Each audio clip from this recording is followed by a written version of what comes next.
Je vous remercie, Monsieur le Président, mes très chers collègues. En ce jour où nous sommes ici réunis, notre Assemblée nationale a rendez-vous avec l'histoire.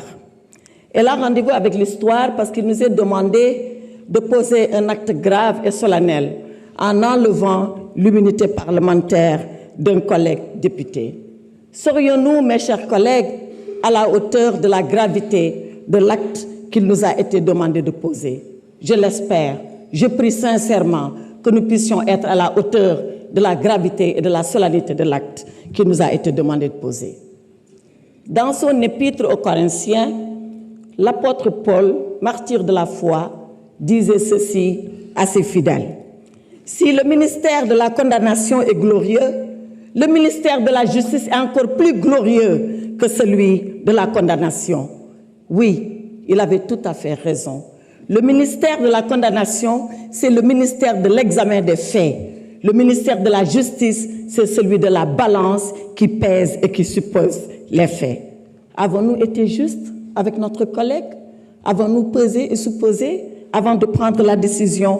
Bien sûr que non. Avons-nous été justes avec Farba Ngom lorsque nous stations sans dossier? Je le dis, je le répète et je le confirme. Oui, il m'a été transmis un dossier entre guillemets, 4 lettres de transmission sur des feuilles volantes. Si c'est ça un dossier, on est loin de l'idée qu'on se fait de notre mission. Avons-nous été justes vis-à-vis de notre collègue Mohamedou Ngom lorsqu'il leur a suffi 10 jours, samedi et dimanche compris, pour statuer dans la précipitation sur cette demande de levée de l'immunité parlementaire? Avons-nous été justes lorsque nous sommes juges le jour et procureurs impitoyables la nuit? Voilà ce qui s'est passé. Et voilà pourquoi, dans la longue histoire de notre Assemblée, pour la première fois, une demande de levée d'immunité parlementaire a suscité autant de débats, autant de controverses et autant de polémiques.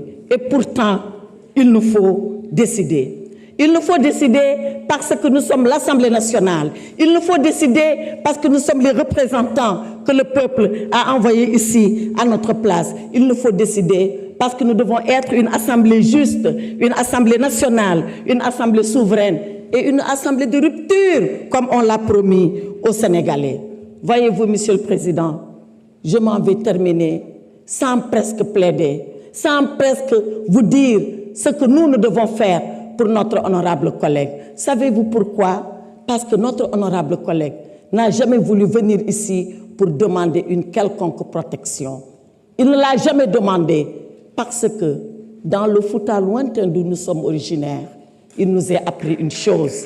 Il nous a été appris là-bas que vivre dans la peur est un échec de la vie. Nous n'avons pas peur, nous, de la mort. Et c'est pour ça que nous n'avons pas peur de la vie. Et Mohamedou Ngom est prêt à affronter la vie parce qu'il sait qu'il va affronter un jour la mort. Sousi maya, kuli maya, sous maya, minen kudum min jangina, kudum min gandi, kudum min muinina, kudum wala men bibi futankobe. Farbinu sousi, mo wour, ob sousi, mao may, te dum do ma gas, ender Sénégal, min jabata ha ila yawmi dini, penali, une pawe edo wamen, min jabata ha ila yawmi dini, gonga men, ina tete, kudum minen woni darnde amen o. Ici, dans cette assemblée, l'honorable Farba Ngom a confié son sort à Allah subhanahu wa ta'ala. C'est le seul juge, c'est le dernier juge et c'est le meilleur juge. C'est le juge qui jugera ceux-là qui ont jugé. Jugeons pendant que nous pouvons encore le faire. Jugeons pendant que le peuple sénégalais nous regarde. Jugeons pendant que nous sommes là face à notre conscience. Le reste appartient